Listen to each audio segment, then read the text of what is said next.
Yes, this is Will with the Reality Enthusiast.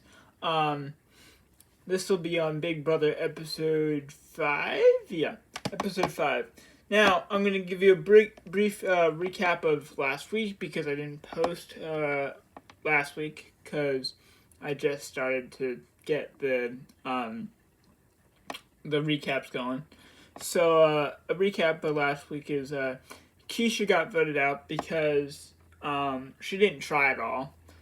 She basically just, you know, um, didn't make any alliances, thought that she was all good, and because of that, she went out. Because you can't sit still in this game. You just can't. It's not a very good idea, and you shouldn't. And Kevin, who was also on the block, um, you know, he made alliances, he made promises to people, and he was kept. So that's as simple as that. Now, the HOH, which is the person that nominates two people, in case you guys don't know what that is, and then you have to vote on those two people to get them out of the house at the end of the week.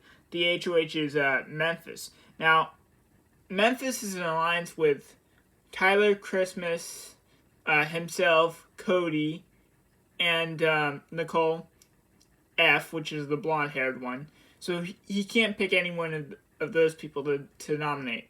Nor can he really shake up the other side yet. You really don't want to do that. You know, quite yet. So he doesn't really have very many options. Now, his whole idea for the safety suite thing, which if you play and you win, you're safe, but he wants to get as many people to play it this week because the twist expires next week. So he wants to get as many people to play it this week as possible, so he has no opposition next week. So this kind of succeeds and it kind of doesn't, because he gets Nicole, David, Ian, Bailey, Devon, and Christmas, and Kevin, and I think that's it. Now, that's like 6 or 7 people. In fact, I think the number was 7. The reason why this kind of works is because, yes, you reduce the number because there's 15 people in the house now. So now you've reduced it by at least half, which is good. But the other problem is, he was so hard on this. Like, he was talking to his alliance. He was like, in order to to make sure that we're not in an alliance, we need to make, it seem like we're not together. We need to kind of put a smoke screen up to that, which is a good idea. Just not when you're pressuring it like all the time, everywhere. Because your alliance, because they did confessionals, every single person in that alliance said, "Heck no, I'm not gonna give my safety away just because you want to throw up a smoke screen." Because he was very aggressive about it and didn't let that play out. Now, here's the other thing. Because Christmas, and yes, that's her name, her actual name,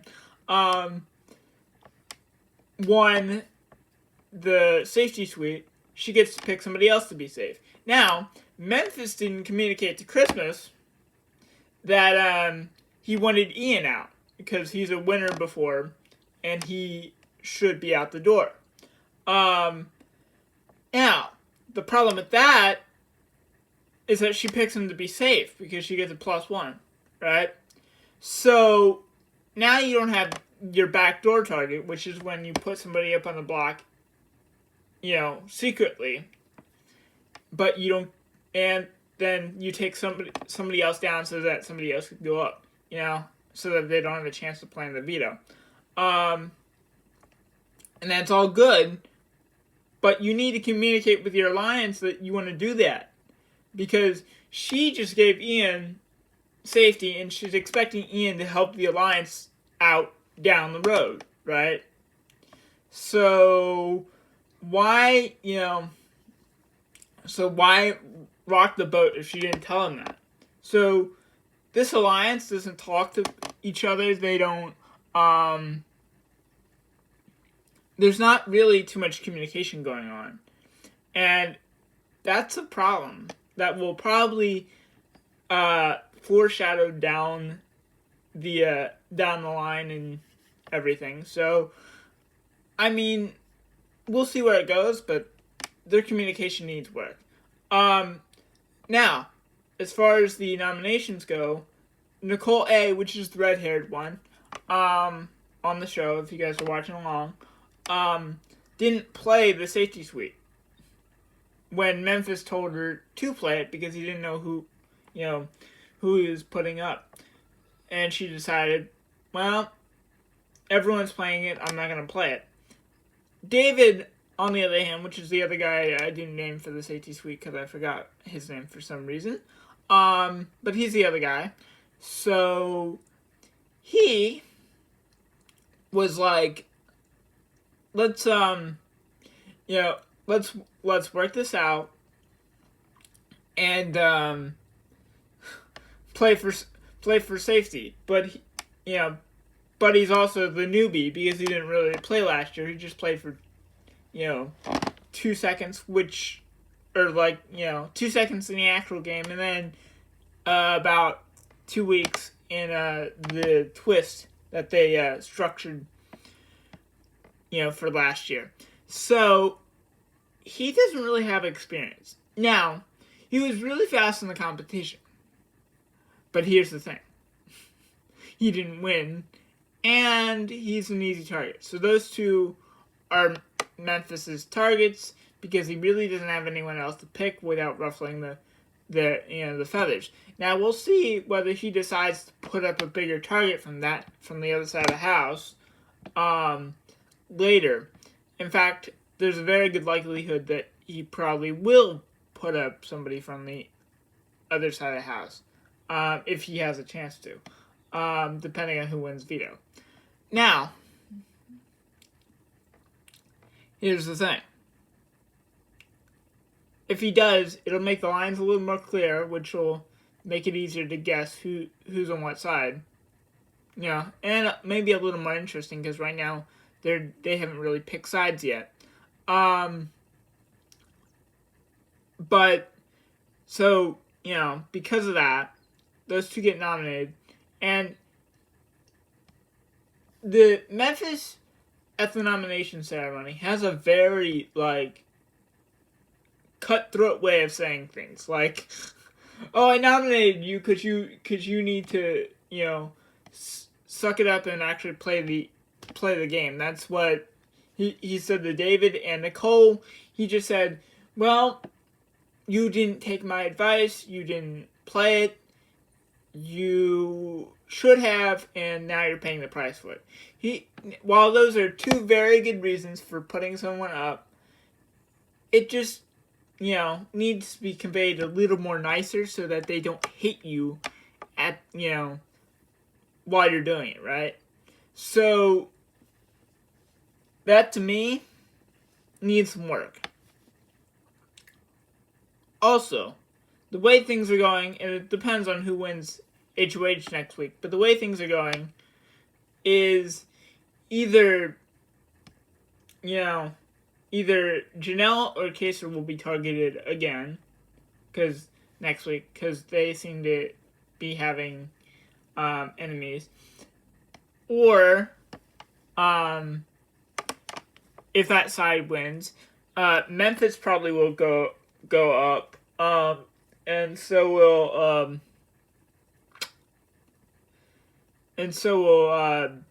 Nicole F. I'm assuming because she's a winner on that side. So, or Ian, because we don't know where he stands yet either. As far as which side of the major alliances he's on. Now, we do have an insight to to his game as far as he's working with Nicole F, which is the Blondie. So we do have confirmation of that. But as far as that, we don't know where he stands, so he might be headed on the block next week. But it all just depends. on who wins at HOH. And until then, you can't really tell who is going up. Now, right now, Davon has the best odds to win the entire game because I checked odd sites. Tyler has the 5th place. Cody has 2nd. And then Enzo has 3rd, and then I forget who's 4th. But I'll let you guys know next time I post a video who's 4th in the odds. I'll check that. But it's just interesting to see how the odds fluctuate, and because it's a live game, they'll fluctuate all the time. So it'll just get more interesting as things go along. Now, do I think all these alliances are going to stick? No way. I don't think that they're going to last. Not like they did in season 20. That's very, very rare. In fact, that's why Tyler might be in a problem because while he was able to hold level 6 together, I don't think he's going to be able to hold these guys together. So, we'll see about that. But typically, what happens in Big Brother is the alliances end up, imploding. So, we'll see about that. Anyway, this video has been going on for 11 minutes. Hope you guys watch it, and have a nice day. Now, a live feed update may be coming later. Anyway, bye, guys.